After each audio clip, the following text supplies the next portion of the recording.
And so when Charlie Kirk is assassinated by like a 1 in a million shot, these are not conspiracy theories. This is legitimate questioning. You know, after the death of Charlie Kirk, we saw people lose their jobs, TV anchors, TV presenters, because they made a comment. When people talk about political violence has no place, they really just mean people who are citizens who look American, who act American. Candace Owens has been poking holes in the narrative of what exactly we're being told about the murder in the context of Tucker Carlson releasing his 9/11 series, poking holes in the received narrative that was established by the 9/11 Commission. If they actually figure out that the Islamophobia industry is a coordinated Israeli campaign, Israel doesn't care about the Bill of Rights, Israel doesn't care about free speech, Israel would happily do away with every single right, and the freedom to criticize Israel should not be conflated with anti-Semitism.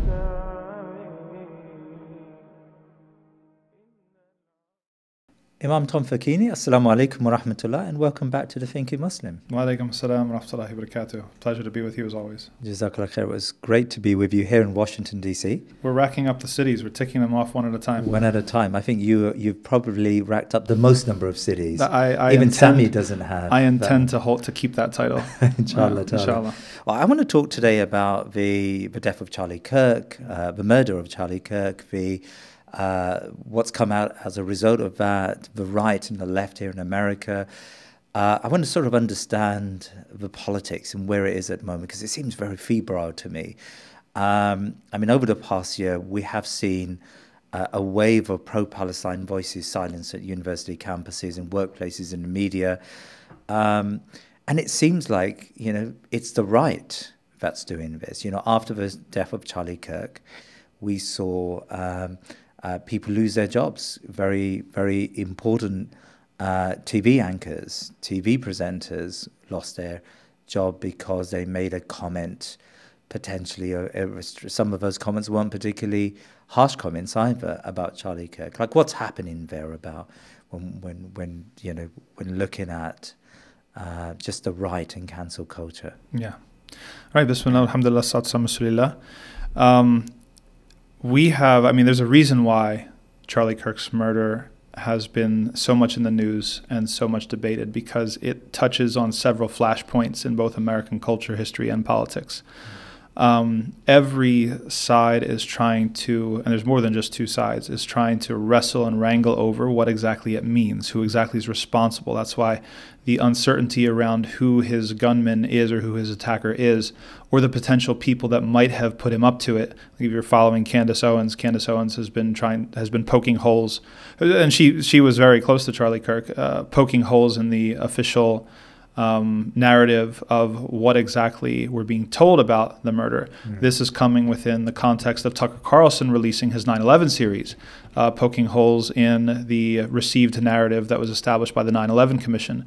We've said for over a decade that we live in times of a crisis of truth, but this is starting to really come to bear on just about everything that happens. So, you know, why does Netanyahu take to Twitter and tweet about Charlie Kirk's murder before anyone in the United States does? Something that was not lost on Tucker Carlson or Candace Owens, right? So there is a lot of suspicion in the air. There's a lot of tension. There's a lot of uncertainty. There's a lot of distrust. And I think that's fairly ubiquitous. I think that that's not a left-right issue, that there's a lot of distrust. We're in an election season where we see the Democrats are sort of sitting on the fence, with Mamdani's potential election, I think, becoming the symbolic lightning rod of this dynamic, where the Democrats are playing a game of chicken with their own base, much like they did in 2024 with the Harris campaign, whose tone-deaf book recently came out, where they're trying to wonder, can we get away with rolling out the same bad politics of, you know, well, at least we're not Trump, or you should be thankful we're not worse. That's been their political game for quite some time. Are they able to get away with it, or are they going to have to come around and actually reconcile themselves with the grassroots groundswell movement of people that are fed up and want actual substance and not just symbol, right? All of these things are in play. It's an extremely volatile time. Political violence, you know, people have made sort of these comments and statements about, oh, political violence has no place, etc. That's irrelevant. I think that the phenomenon that we're seeing historically is that political violence does ebb and flow. And if we had been previously existing in a space of insulated or not so much domestic political violence. And let's caveat and bracket this in the terms that there's always political violence. If you're a political prisoner, you're experiencing political violence. If you're someone who was in Abu Ghraib or in Guantanamo, you're a victim of political violence. If you're somebody who's in Palestine, there's political violence. So it's an extremely tiny scope when people talk about, political violence has no place. They really just mean people who are citizens who look American, who act American, who you wouldn't expect. Right, the fully human, right? Like Talal Asad, talks about the human of human rights and how the human rights regime creates people who are considered fully human or subhumans. We expect, and we've been trained to expect political violence against the subhumans and the less than human. But when people get scandalized is when political violence touches those who are supposed to be considered fully human under the regime of ideology that we live. So that's disturbing, but it's also not precedented. Things were like this in the 60s and the 70s. We're seeing I think a similar volatility of like what American, political culture experienced in the 60s and 70s. And it seems like things can get really bad, but it also seems like there are interesting opportunities for things to get better.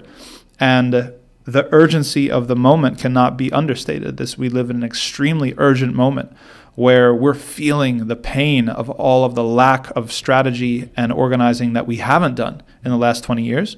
But at the same time, it's that window of opportunity has not completely shut and closed on us. And the us here is not just the Muslim community, but anybody who wants, the common thread running through these things. And I think the common thread running through many of the questions that we have today is what type of relationship to government and society do you want? Forget left, right. Like a lot of these categorizations are actually hindrances to bigger issues. What about good governance? What about responsive government? What about a society that works for the average person versus elite capture, right? So all of these things. What about a society or a society in which your law and legal system and political system can be exploited by a foreign nation, right? Which is what Israel is doing, and they've done it with amazing effectiveness compared to other groups, but other groups are taking note, and like Hindutva, like they're actually like taking notes and they're seeing, oh, that's how you exploit the American system. We're going to do the same thing. So all of these things are in play. And there hasn't yet emerged a new categorization, but one of the things that is in play is the very categorization of political life itself. Left, right, woke, anti-woke. Some of the questions we're going to cover scramble these categories. Now the right is woke. Now the right is doing cancel culture. Doesn't surprise me. It shouldn't surprise anybody who's paid attention. But the opportunity that's there is to scramble the very limiting and unimaginative categories of conservative, liberal, Democrat, Republican, left, right, to get at something that is much more fundamental about how society is constructed and what are the results and outcomes that are delivered to a common person. Assalamu alaikum. I need your help. Our videos are currently being suppressed on this platform, which means they're not appearing as frequently as they used to. In fact, over the past 2 months, there's been a significant drop in impressions. Now, experts tell us this is due to a proactive decision. To resolve this, I need you all to subscribe to this channel. Over 60% of our regular viewers are still not subscribers. And, crucially, please click on the bell notification so you don't miss any future episodes. My commitment to you is that I will continue to provide free, thought-provoking content, but I need you to spread the word, comment, and keep an eye out for our shows. Jazakallah khair. I want to pick up on some of those threads that you mentioned there. The right's cancel culture, explain that to our viewers, because especially those outside the US, we may not have been following the detailed events. I mean, Jimmy Kimmel, is it? Yeah. The comedian whose show was dropped. I think Pam Bondi, the Attorney General, made a statement to say that, if any employer finds as an employee who's sent out a message, a tweet, or Facebook, whatever, that's disrespectful. I think she used the term disrespectful of the death of Charlie Kirk. Mm-hmm. That person should be reprimanded or sacked by their employer. I mean, there is a right cancel culture here. Yeah, absolutely. So we see the cancel. So first of all, there's a phenomenon that people have observed before, and that each party criticizes the other party for what it would do if it were in power. They take turns. right? So, when the Democrats are in power, they do the same things, right? And then the right, all of a sudden, they fall back on the legitimating discourse, or the discourse of these supposedly sacred ideals like free speech and limited government and these sorts of things. But when they're in power, they do the same thing, right? And the same thing when out of power, the Democrats bite on their knuckles about whatever it is. It could be fixing the election, or they do the same things. Like, there might be degree, or there might be different tactics that are favored by each side. But in large part, and this is not my observation, these are other political analysts' observation, there's almost been an attempt to outregulate one another. Right? So take gerrymandering, take the redistricting, take the way that sabotage, right, plays a role in the political culture of like how budgets get passed and appointments and things of this nature. Take even that when you're handing over power from one administration to another, that sometimes the outgoing administration will simply just try to gut everything and sabotage for the next one in order to be able to say, oh yeah, look, you guys are incompetent, right? That these are dirty tricks that each party uses, okay? What the woke right, or whatever you want to call it, the cancel culture of the right, because these are two different things. Some people, when they say woke right, they're actually talking about Candace Owens and Tucker Carlson and the people who have woken up to Israeli control of the United States and the manipulation of the American system and institutions by Israel. But when we talk about cancel culture, we're talking about pretty much two things. One is this suppression that you've talked about, whether it's in culture, entertainment. Anybody who's critical of Trump, we know that Trump has extremely thin skin. He's very petty. He's very vindictive. And we were just talking with a professor the other night about the fear of doing something that seems like a slight to Mark Rubio or the department of this or the department of that, because they will actually be so petty as to go after you. And they're going to go after you not on they're not going to say that it's because, oh, well, you hurt my feelings and so I'm going after you, but they'll find some regulation, they'll find some rule and say, oh, you're in violation of this, that, or the third. That's one thing. But the other thing is anti-Semitism, and anti-Semitism being the new McCarthyism, right? So this is the big thing, even more significant than whatever suppression of anti-Trump voices or criticism of the government. Because no one talks about that. Well, no one talks about it, and it's just more systemic, it's more structured, it's more entrenched. Like, so these are levers that have been put in place for decades, right? And they are ones that are, more bipartisan. They're actually more bipartisan, right? Depending that these levers are in place, almost no matter who is in power. Right. So the idea of hauling university presidents in front of a congressional hearing and doing this very McCarthy-esque interrogation of what are you doing for anti-Semitism, right?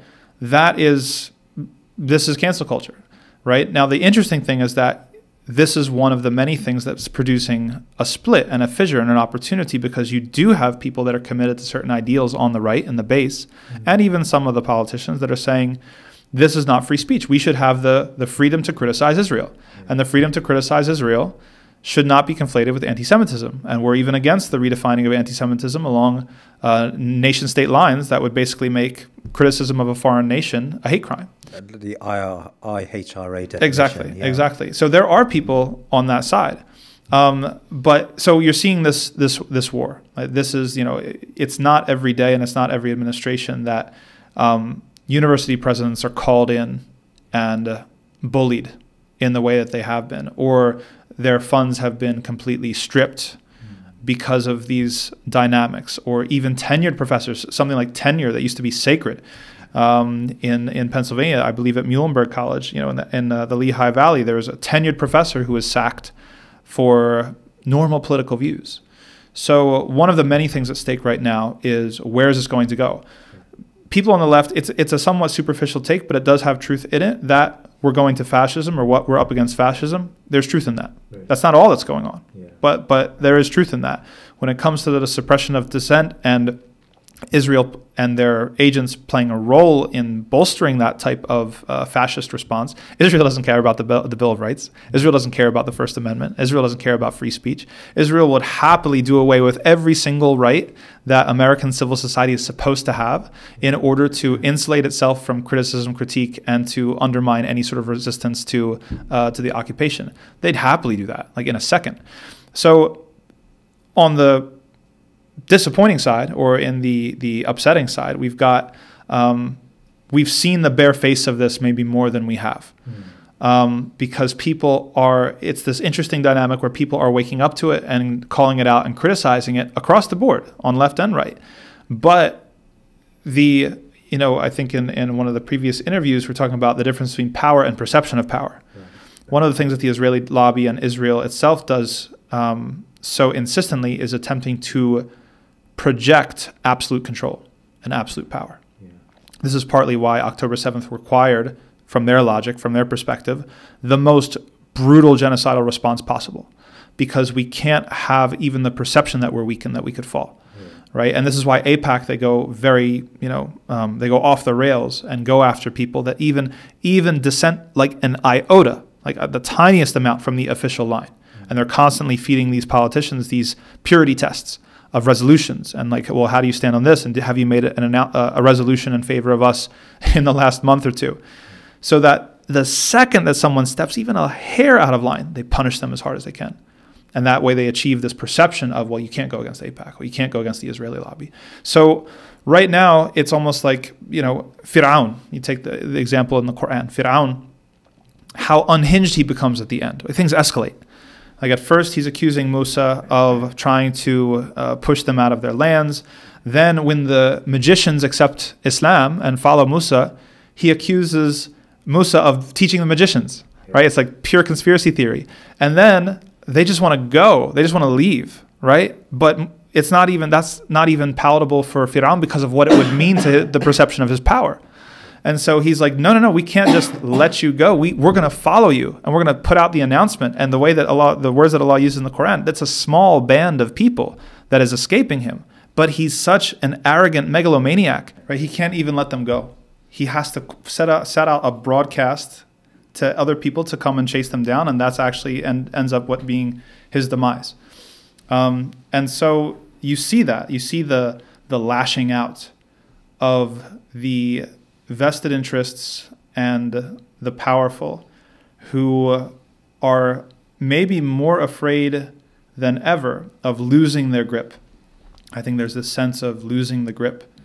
And we can even say perhaps a final showdown, because when it comes to U.S. support for Israel, I mean, many commentators, analysts have already said Israel's lost the war, that they can't realistically expect to keep this up, or even the viability of the Zionist project, the occupation itself, will not last, will not survive everything that has happened.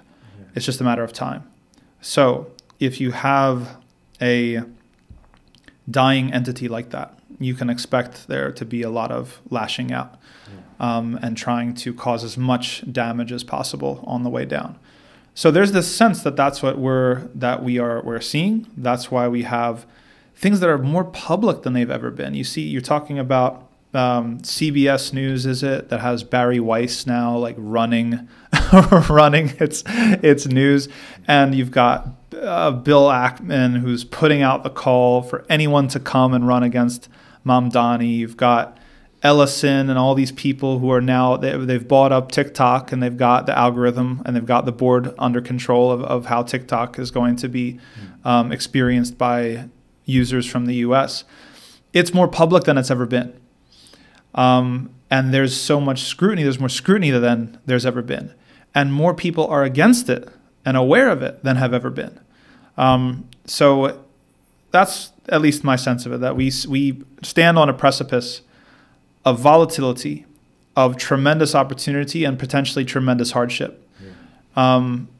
But we have to have optimism, I think, in what can be accomplished. Is America on the cusp of a civil war?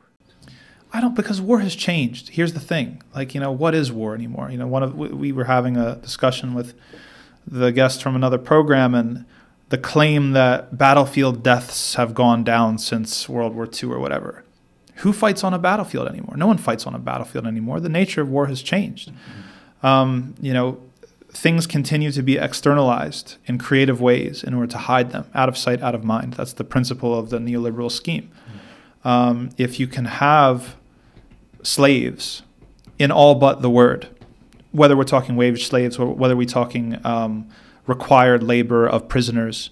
It's out of sight, it's out of mind. Political prisoners, Guantanamo Bay, it's out of sight, it's out of mind. So the way that society and institutions in power have gotten shrewd enough that they're not interested in battlefield deaths anymore. They're interested in Epstein Island now. Like, instead of like having a formal battlefield confrontation with their opposition, they're going to invite a promising young leader from the opposition to a compromising situation and then blackmail them. So is that not war? I mean, it's a type of war. It's war by other means.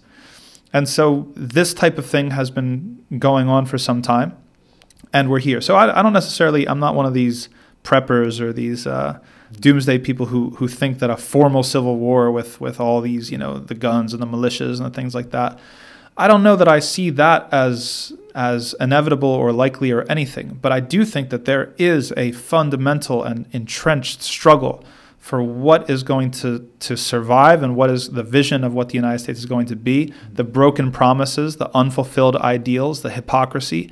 All of this is already being continuously struggled over, and people have died because of it. To me, that's already a status quo that is warlike, even if it's not a formally declared war. So who's going to win at the end?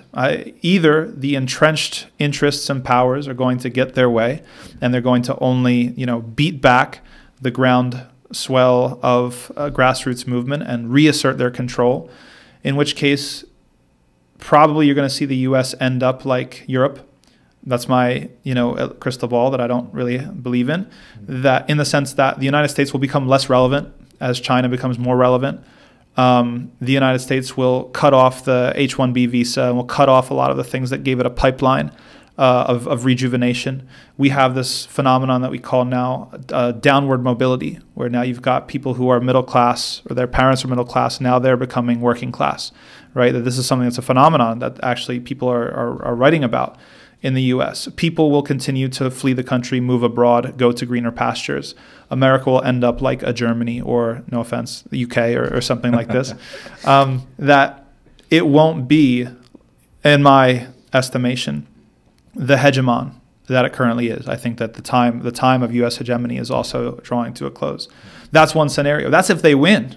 That's if the powers that be win, because they would rather, we say, cut your nose off to spite your face. Like, they would rather jeopardize their own stature in order to protect that fiefdom and keep the enrichment flowing to the top 1% and all these other dependencies that they have.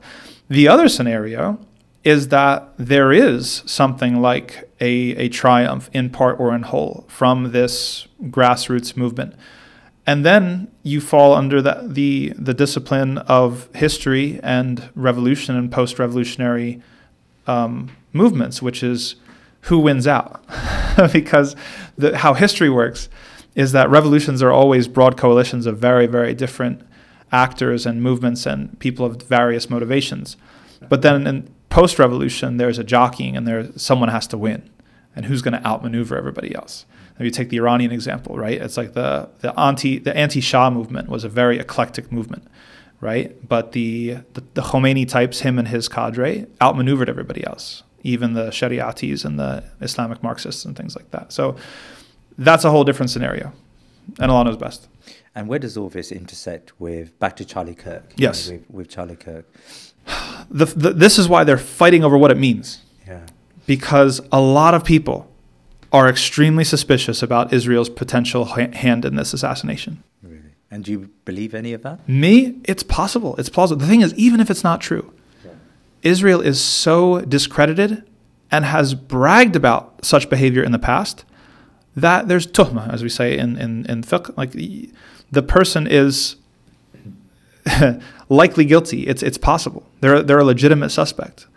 That's why it's not an accident, or I should say it's synergistic that Tucker Carlson is doing his 9/11 series now, because things that people used to bat away, like the dancing Israelis, and people used to say that it was a conspiracy theory, the Israeli art students that were spying on the day of 9/11 and before, and some of the connections, who knew what, when, why didn't they move, right? All these things, Tucker's network is going into them. People The JFK files. JFK, not, we still don't know who killed JFK or why. Right. All of these things, we live in the internet age. We live in the social media age. You can't hide these things. It used to be, because like, let's take a different example. FDR, okay, wants to enter World War II. But he's got a problem. Americans don't want to enter World War II. They see it as Europe's problem. Very isolationist, maybe the most isolationist time. There's a memo that admits, it's an internal memo that says, if we were to gather all of the ships at Pearl Harbor and provoke a Japanese attack, it would likely enable us with the political will to get involved in the war. Right. And that's exactly what happened. Now, that doesn't prove intentionality or motive. Like, it could have been like, maybe it ended up being way worse, than anybody could have thought. But the fact that these are the types of decisions that are made back then, once those documents got declassified, people don't care anymore. You can't touch the memory of World War II in the United States. That was still a time when we're taught about these things in such lockstep that, dissent is very meaningless. But we don't live in those times anymore. We live in the times where people are still angry about JFK. People want to know what happened. People suspect that Israel might have had a hand in it. And then now they're just connecting dots. And now we see there's the attack on the USS Cole. And now we see that there is, that Israel has done assassinations all over the world. And Israel has attacked sovereign nations all over the world for decades without any sort of pretense of having any legitimacy through law to do so. That there are American citizens that go to the Palestinian Americans that go to the West Bank and are killed by Israel. That there are American activists like Rachel Corrie that go and try to stand up and do the right thing and are killed by Israel, right? And then there's 9/11, and Netanyahu brags that 9/11 was good for Israel. These are facts. This is not conspiracy theory. So people, they have all of this in a montage in like a Twitter video or a YouTube video in front of them. They're not going to forget. And so when Charlie Kirk all of a sudden is assassinated by like, what, a 1 in a million shot from a 22-year-old? You have no idea like what type of skill that type of shot demonstrates to hit someone in the neck from the distance that he hit him with. Yeah. It's suspicious. When the first thing that happens, as Candace Owens pointed out, the guy's bleeding on the ground, and some of the people on stage are taking down the cameras and removing the SD cards from the cameras. Go and check it out. It's on film. These are suspicious things. When people close to Charlie Kirk, and with no reason to lie, unanimously say that he was starting to come around and feel different about Israel. These are not conspiracy theories, right? This is legitimate questioning. And we know, anybody who knows the history of the FBI, COINTELPRO, CIA, they know that the even idea of conspiracy theory was something that was peddled in order to delegitimize and dismiss a lot of things that are true. A lot of things that the U.S., to be just frank, if we were to put on hadith glasses and say, well, this narrator, this rawi of this hadith, this narrator of this hadith has a reputation for being truthful and honest, and this other one has a reputation of being dishonest. All of these characters, the CIA, the FBI, the U.S. government, Israel, they are liars. They've been lying constantly for decades and decades and decades. This is what they've been doing. And the average American knows that at this point. And the average American doesn't trust the institutions or the politicians. And so what does it mean is precisely, it's the question now. Who's behind it? And how long are the American people going to tolerate being lied to, being treated like they're idiots? The Epstein files is also in play here, you're right? The Epstein files have not been released. Everybody wants the Epstein files to be released, right? All of this comes together. So it's significant. This is if certain connections are made or if certain information comes to light, and this turns out to be something that Israel had a hand in, right? Then this just further erodes the credibility and the sustainability of the occupation. Because there is within the MAGA movement, there is now a subgroup. It's substantial. Tucker Carlson, Candace Owens, and others are now proponents of this sort of anti-Zionism, almost within that MAGA movement. And then, of course, you've got on the flip side, you've got the mainstream Republicans, at least the elected politicians, who remain very much firmly pro-Zionist, who remain, who are proponents of silencing voices across the country, on university campuses and beyond. How much should or can we shape that first section, that first category of MAGA supporters? I'm going to read you something. This is why I swear I'm not that ignorant. No. There's someone sent me today that they were, we're here in Washington, D.C. They walked by Marjorie Taylor Greene's office. And what did they have on the door? Like what was actually on the door of the office? It was, here we go. I'm going to read the sign that's on Marjorie Taylor Greene's door. No foreign lobbying. If you enter this office seeking funds on behalf of a foreign nation, you may be in violation of 22 U.S. Code, yada, yada, yada, Foreign Agency Registration Act, America First. That's what they're afraid of. That's what they're terrified of. Have you met Marjorie Taylor Greene? No. I don't meet politicians. Really? No, I stay away from politicians. Why don't you meet politicians? Politicians are slimy. Really? Yeah, that's my. Okay, there's a couple things here. Okay, so I have some sensitivities. I am not a high society person. Okay, I am a working class guy with a working class. I don't like to be in those circles in the first place. Right. Second, I've become aware, and I wrote about this in my recent article for Yaqeen about absence and presence.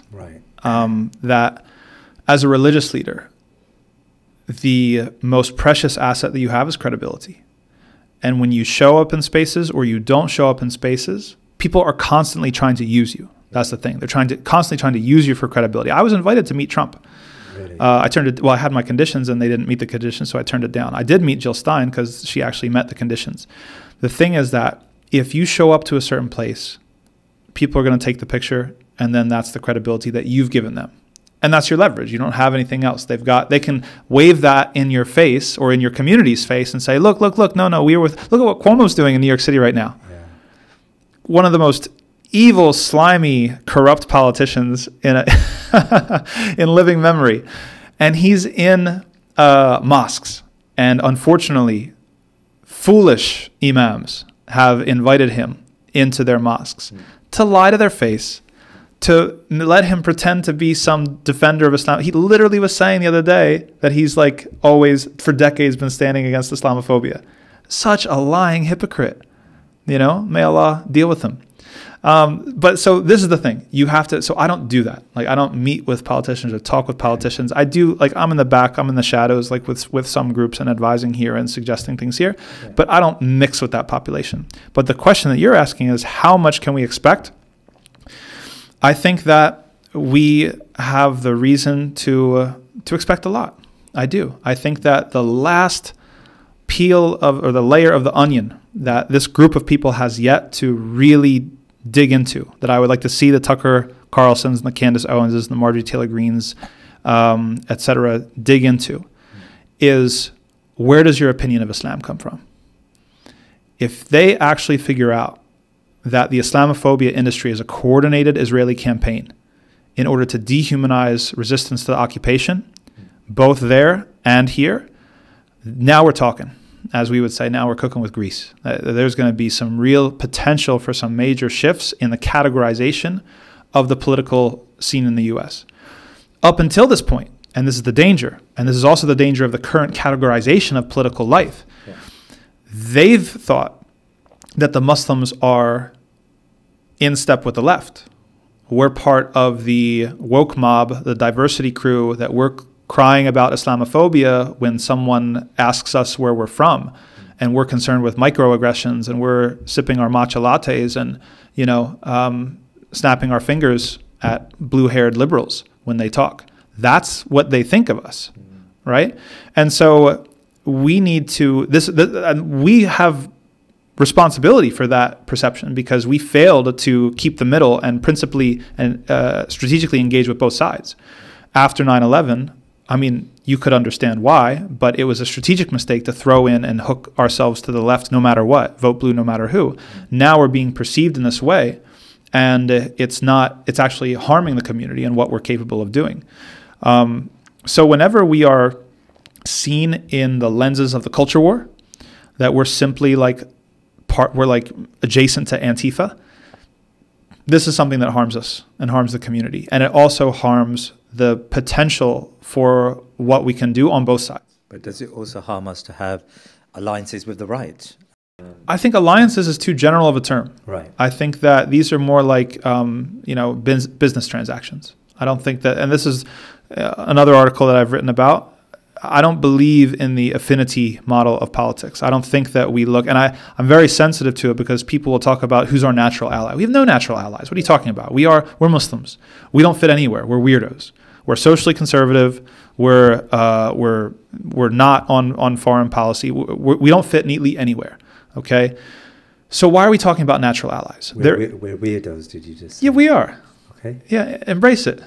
Listen, what did someone say? Was it an event you were with me at where they said like they saw they were like concerned about wearing like a kufi or something in public, and they saw some goth person walking down the street, everything black, chains, like a choker necklace, like, and all this stuff, like crazy makeup, and they're like, this person is gonna look like that in public, al-batil, and they're like, this is just like a music genre. This is falsehood that this person supports.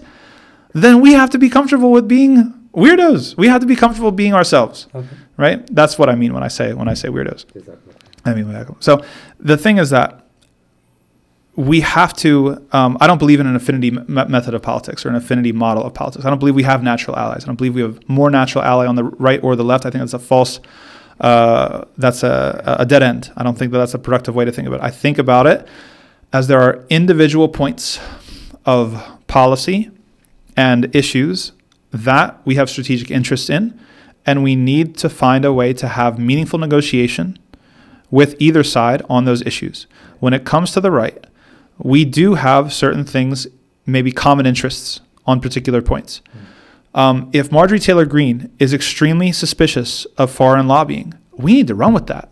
We don't want anyone having foreign control over the United States, because guess what? Who's got their act together more, Saudi Arabia or Israel?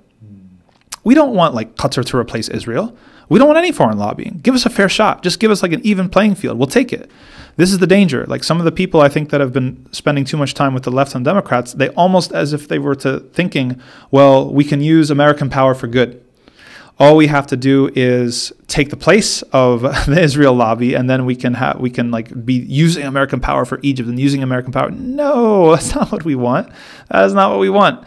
We're just gonna. Yeah, I don't want to go too far down that road, but I think that you see and anticipate my critique here. We want to seal that off and just have a fair shot here, an even playing field here. That we're just on an even playing field with everybody else. We get to make our argument. We get to push our interests. We get to argue for what we believe is right, and so do you. And if we do that, then we cut off all of our enemies that are manipulating the United States system, such as Israel, or the Emirates, right, that are trying to meddle within the United States, which groups are allowed and not allowed, legal and not illegal. The UAE is doing that.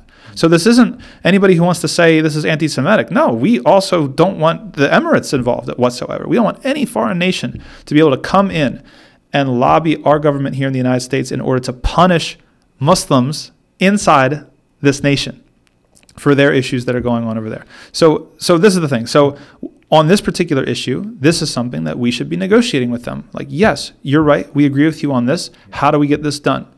Israel is no friend of us, no friend of you either, no friend of the United States. They don't believe in free speech. They don't believe in the Bill of Rights. They don't believe in the Constitution. So how can we stop this system from getting hacked? Because right now the American system is hacked. Israel found out how to hack it legally, politically, economically, institutionally, through the universities. That's what they've done. Yeah. How can we hack-proof this system as best as we can to stop that? And then there's going to be other issues where it's that, but it's with people on the left, where we align with them on this particular issue, whether it's certain housing, right, things, or many of the policies of Mamdani on economics, rent, curbs on rent, and the exploitative sort of economy that exists in many American cities. Healthcare, things like this, like these are things that Islamic societies produced. They produced healthcare. They produced a support network, and something that could be akin or analogous to a welfare state, right? They had stipends for different types of people and the needy and so on and so forth. So if there's a particular point of interest there that we have in common, then we have to enter into negotiation on that thing, not as this big coalition that we're now like going to show up to, Thanksgiving dinner with them and expect to be. We're not that close. Culture wars. Of course, the left and right are engaged in a almighty culture war. Yeah. And there are so many levels to this. The Charlie Kirk shooting is just one example of the divisions that exist between left and right. But of course, gender issues and other such conversations are being had and debated all the time between the left and the right. Like how, if we're going to be principled and we're going to engage with the system on this transactional level, how much should we take into account and even be part of these culture war debates? Yeah, that's a great question. I think that one of the most short-sighted things that we could do is to interact with the current political situation as if the categories and alliances that exist now are always going to exist. They are flexible and plastic, and they are waiting to be molded and shaped. They are not static. If you look at even the Democratic Party, let alone the left, but even the Democratic Party, from the 90s, you had the third wave Democrats with Bill Clinton that sought to minimize the difference between the Democratic Party and the Republican Party. Then you had, they largely haven't moved on from that, but you've got, the Obama years and then the groundswell of the progressive wing with Bernie Sanders and now Mamdani. Okay, the Democratic Party in 2025 is not the same as the Democratic Party in 94. Same with the Republicans. The Republicans, they went from the moral majority in the super early 90s to neoconservatives in the early 2000s to Tea Party movement, right? And the Tea Party movement gave way to MAGA. So that's why it doesn't make sense to get super invested in the culture war of the moment, because all of these things are shifting. All of these things are constantly in flux. Rather, a more mature strategy would be to look at what are the different component parts of each of these sides, which of those component parts can we develop an interface with and an understanding with, and how do we strengthen and bolster those component parts that are more amenable to our interests. When it comes to that tiny subsect of the MAGA right that's very Israeli suspicious and more dedicated idealistically to free speech and some of these ideas of the Constitution, even that, you're dealing with some people that are super Christian nationalists and other people that aren't so much.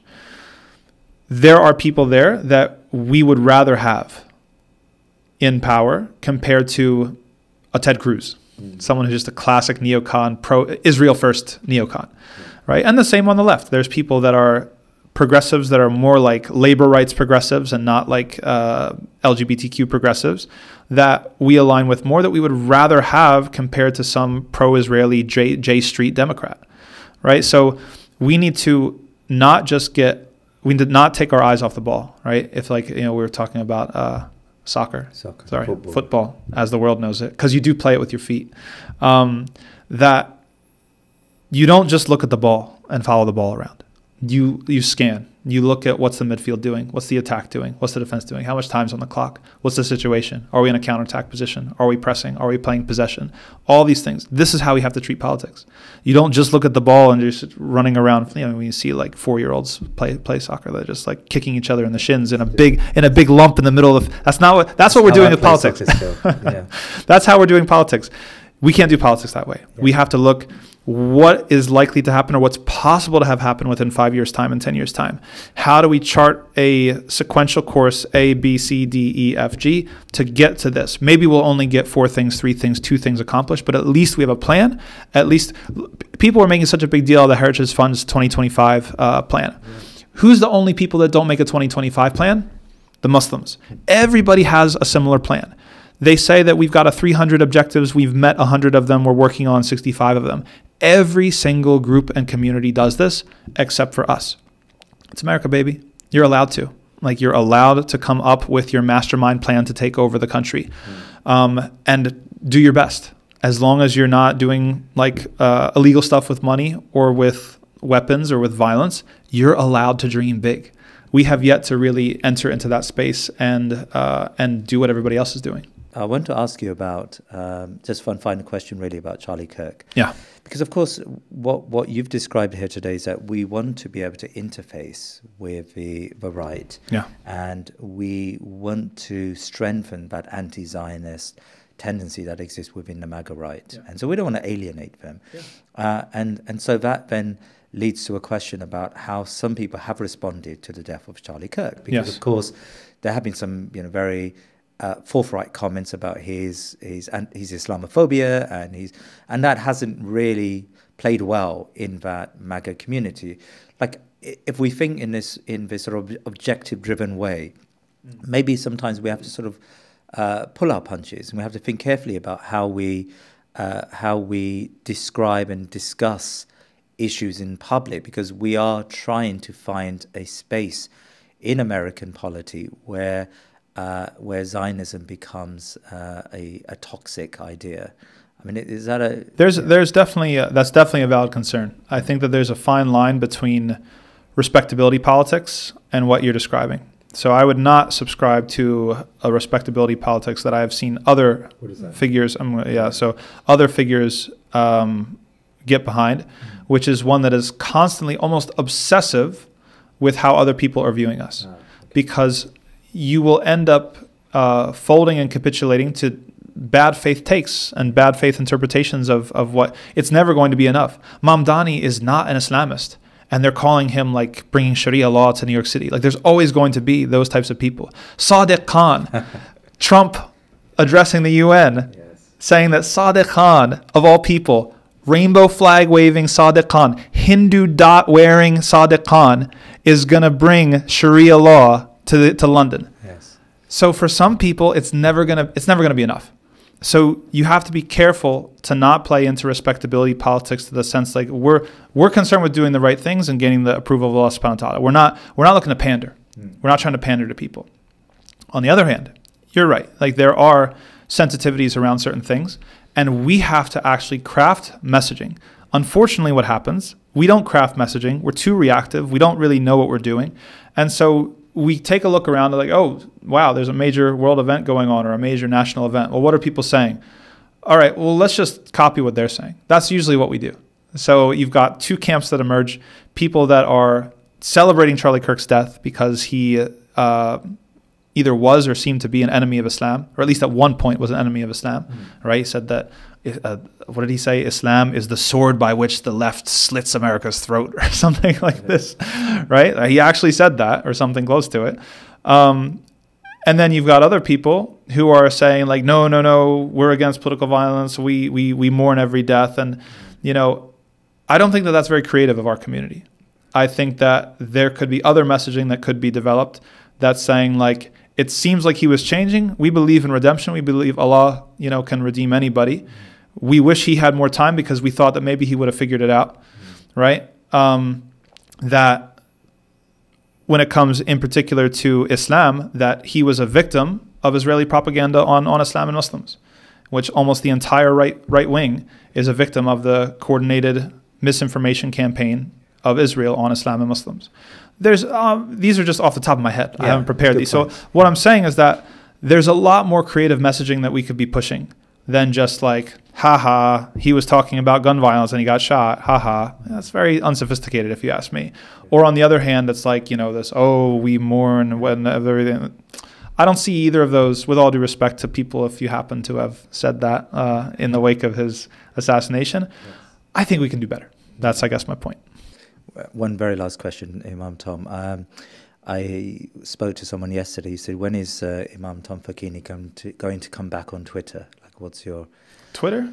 X? I'll wait for a personal invitation from Elon Musk. Right. Until then? I've got other things I'm doing. Bigger things, better things. What was the rationale behind that, by the way? Why did you? Why is it always people care whether I'm on Twitter or not? I just like, is this newsworthy? Is it really newsworthy to people whether I'm on the Twitter or not? This is crazy. Because one thing that I observed, and we were talking about this the other day, that there's a lot of talking heads. There's a lot of commentators. Commenting is one of the weakest forms of social change in my mind. Really? I do. There's a lot of noise. You've got a dependency and a vulnerability of the platform. You can be shut down very easily. We need institutions. We need institutions that are going to build a pipeline of leaders that are going to carry forth this work. We want to be changing the way that people talk about it. Like, I'm thinking Muslim has become an institution, mashallah. Yes, you exist on a platform, but you also exist beyond platforms. We need institutions that are going to be training new leaders for the next generation. What's our succession plan? That are going to be systematizing the types of analyses and commentary and that we're talking about. That are going to be able to increase the reach and penetration and build a grassroots movement, not just be existing online. The real world's not online. You know, there's a real world out there with like trees and flowers and birds and stuff. I know that's a shock to some people, but it's true. So I believe that if you look into like the history of Islamic movements even, there's a need for commentators. There's a need for thought leaders. But things don't really start moving until you start building institutions. And it's the institutions that are going to actually create the change that we want to see. So I'm trying to practice what I preach and build institutions. I've launched a couple of organizations this past year. They're still in their formative periods. There's a lot of work that needs to be put into them. And so that's what I see as the work that needs to be done. I see, and I was talking to someone else earlier this morning, I believe, I'll speak just for the American context, that with all due respect to the organizations that exist, the Muslim American community has outgrown the organizations that we have. That we can imagine it as Gen 1, Gen 2, Gen 3. Generation 1, build a mosque, figure it out, storefront, whatever, it doesn't matter. Figure out how to build mosques so you can pray. Gen 2, the masses, the CARES, the ICNAs, the ISNAs, all these organizations that, you know, maybe they began as cultural clubs and then they wanted to do da'wah and do education and do all these things. May Allah reward them, excellent. But I don't see them as, I think that we need the next generation. I think we need generation 3 of Muslim organizations, ones that are going to be more strategic, more savvy, ones that are going to be able to not just measure things in terms of effort and output, but in terms of impact and results. And I tell that to youth. I don't think that I've got all the answers. I tell that to all the youth that I speak to across the country and also across the continent. This is the work of the moment as far as I see it.